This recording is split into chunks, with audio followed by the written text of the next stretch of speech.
यीशु मसीह के सामर्थी नाम में एक बार फिर से आप सबका स्वागत करती हूँ। आज हम धनी युवक और अनंत जीवन के बारे में देखने जा रहे हैं। So let's get started.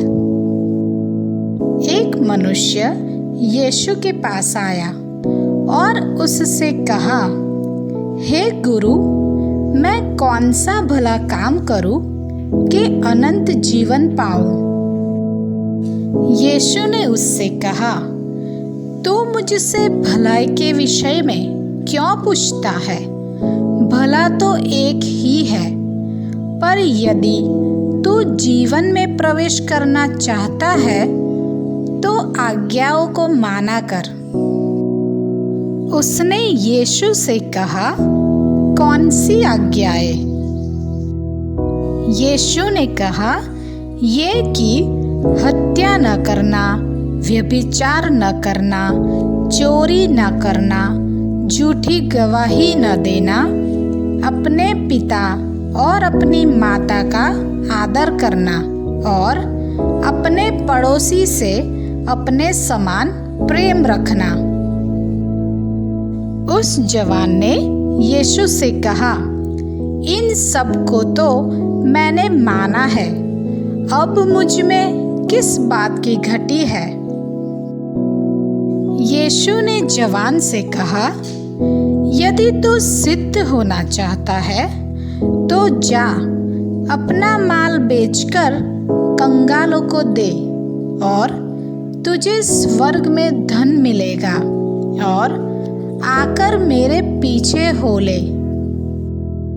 परंतु वो जवान ये बात सुनकर उदास होकर चला गया, क्योंकि वो बहुत धनी था।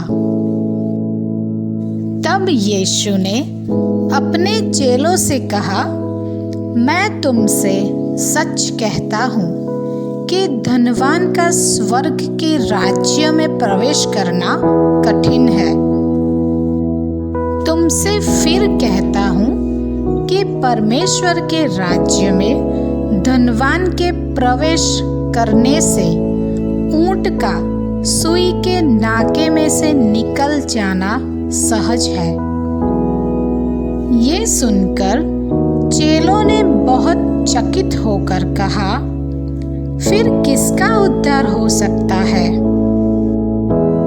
यीशु ने उनकी ओर देखकर कहा, मनुष्यों से तो ये नहीं हो सकता, परंतु परमेश्वर से सब कुछ हो सकता है। इस पर पतरस ने उससे कहा, देख, हम तो सब कुछ छोड़ के तेरे पीछे हो लिए हैं, तो हमें क्या मिलेगा?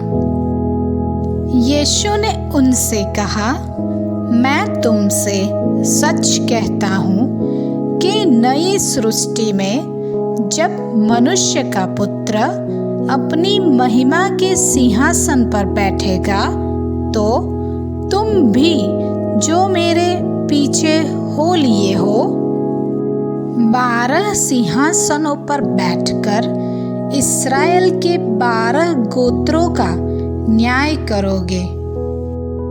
और जिस किसी ने घरों या भाइयों या बहनों या पिता या माता या बाल बच्चों या खेतों को मेरे नाम के लिए छोड़ दिया है, उसको 100 गुना मिलेगा और वो अनंत जीवन का अधिकारी होगा।